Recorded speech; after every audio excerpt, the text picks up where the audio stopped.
Good afternoon. We've had an exciting day 28 for the impeachment trial with the defense beginning to present witnesses for Article 2 of the impeachment complaint, which of course is what many people call really the meat of the impeachment case. So joining us to go over what has been said in this afternoon's trial is Rappler Editor-at-Large Marites Vitug.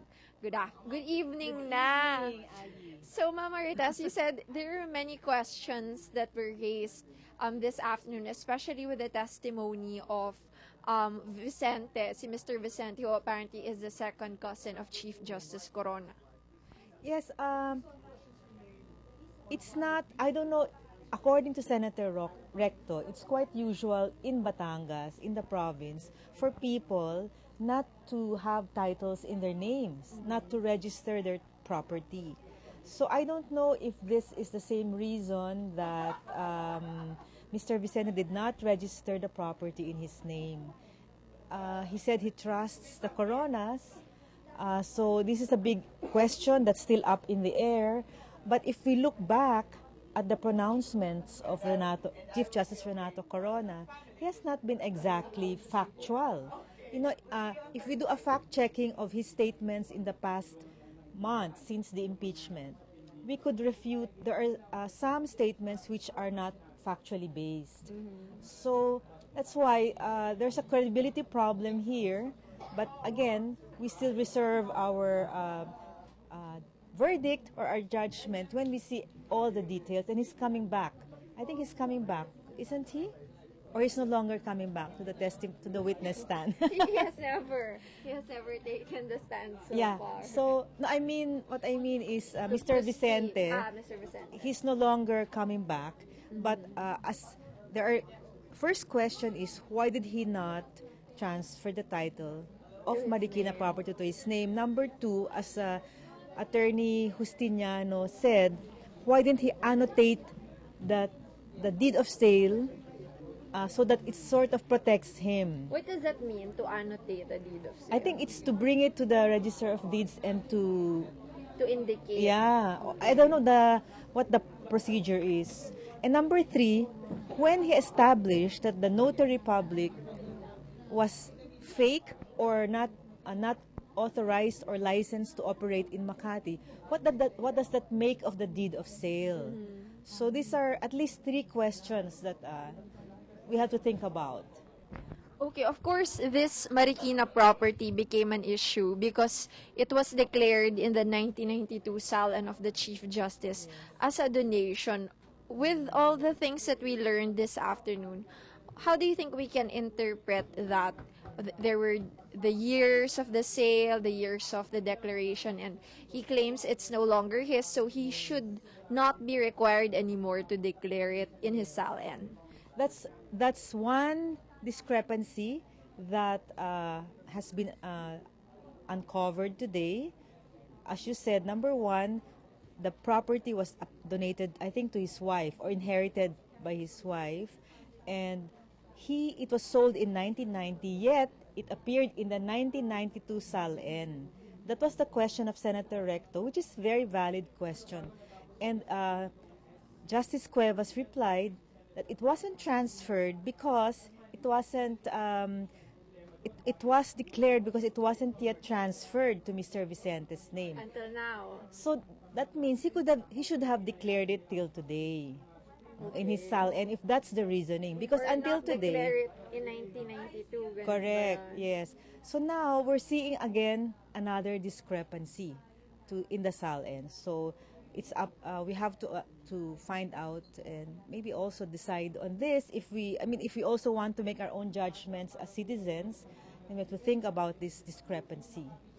How do you think the impeachment court can answer these questions? Like earlier, Senator Legarda was saying that, what should we do to determine the accuracy of the statements? And then nabanggit pa na apparently Mr. Vicente is related to, there's a connection to Ombudsman Morales. Like, to the husband. To the husband of Ombudsman Morales. How do you think they can get to the bottom of this issue? It's up to them to decide whether Mr. Vicente is a credible witness. he was disarming, in fact, and in fact, he volunteered information Yes. that they haven't spoken to the Coronas in 20 years, and suddenly they called him to borrow the absolute deed of sale. So it's up to them to decide whether he's a credible witness, and also to look at the paper trail, at what has been presented to them. So it's really It's their judgment. yeah, it's really there up to them. Okay, so before Mr. Vicente, we had a witness from the Supreme Court, the chief, the budget from the budget office of the Supreme Court. What do you make of her presentation? She presented the alpha lists of the Supreme Court and also detailing the salary, the basic salary, and the allowances of the Chief Justice. I think it'll be interesting tomorrow to listen to the cross-examination by the prosecution, because what they need to find out and what we need to know from as the viewers is how much were the allowances actually in comparison to the salaries, because what Ms. Bayuga gave us were annual sums total. Yes. In fact, she gave the salaries for each year, and then she gave a total, Yes, for including the 10 allowances for the years. 10 years of 21 million pesos. Because as Purple Romero has written, Yes. allowances cannot be used to buy homes or condos, because there are certain allowances that are prescribed only for Official. yes, functions and duties. So that will be very interesting tomorrow.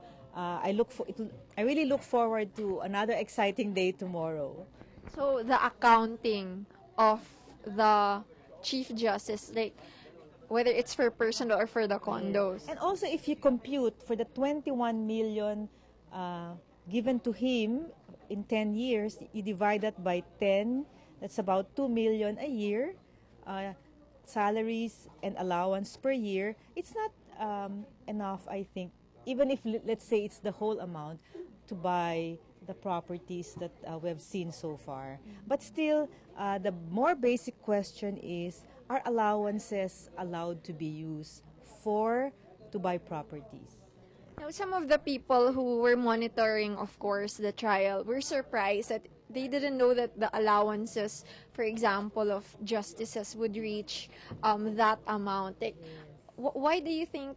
What is the breakdown for reaching 21 million? Actually, if you look at the salaries, the basic salary is quite small. Like the mas largest so mababa far eh. was 600,000 plus a year. And in 2010, Chief Justice received allowances worth 500,000, almost close to his salary. According to the budget department, if your allowance exceeds 30,000 or 30% of your salary, that's taxable. Okay. So that's another issue that has to be looked into tomorrow. And there was a year when Justice Corona was a member of the Electoral Yes. Tribunal. So they get big allowances. There's a House and a yes, Senate tribunal. yeah, they get big allowances for that. But there's also this SAJ, special allowance for judges or justices, which was a tool to make up for the low basic salary. It was a law introduced in 2003, I think. So that's why this is it became as much as the salary, almost as much as the salary. So that has to be explained tomorrow, because some allowances are very specific, as she said, as Ms. Yes, Bayuga said. Rice, grocery, With Christmas, uniform is only 4,000 pesos a year. Clothing allowance, rather. There's miscellaneous, extraordinary miscellaneous. So we have to dissect all these Yes. allowances tomorrow. Senator Pangilinan was actually questioning the presence of the Supreme Court employee, noting that there was a resolution from the court barring its employees. What do you think of that, and do you think the defense adequately answered that question? Actually, if it were in normal time without the Feb 14 without the Feb 14 resolution of the Supreme Court, they should have been allowed to testify because they only will testify on administrative matters, not on the confidential deliberations. The unbank. Yes, when the February 14 resolution was issued, then the Supreme Court's, in a surprising resolution, ruling said that even administrative matters, like the process server was not allowed to testify, the date and stamp of the of the power of attorney, the date and stamp the TRO was received, all these were disallowed. So that's February 14.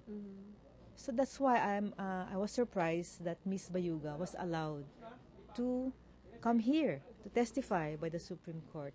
You know, I'd love for all the Supreme Court employees of PNAD to testify here, but it should be even. Okay. It should be even for both sides.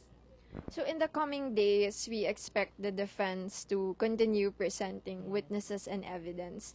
With what was raised today and what we've learned from the time the prosecution was presenting, what are the key issues that must be addressed? Yeah. It's really the can Chief Justice Corona really afford all the properties and the bank deposits, considering his salaries and allowances, and considering that Mrs. Corona only had a regular job in government or for a long time, starting 2007 until 2010 when she was with John Hay. So we really have to look at the capability of the Chief Justice and his wife to own all these properties, at the same time have huge bank deposits. And of course, there was that debate because they say that Mrs. Corona was unemployed, but this whole issue of Basa Guidote Yes. again being resurrected. The defense actually says it's irrelevant. It's a personal family issue, and there's a separate cases regarding that. How do you think it is relevant, if at all? I think it is relevant because the defense counsels themselves presented the check paid to Basa Guidote in the amount of, I think, 34.7 million in 2001 when Manila City Hall bought their property.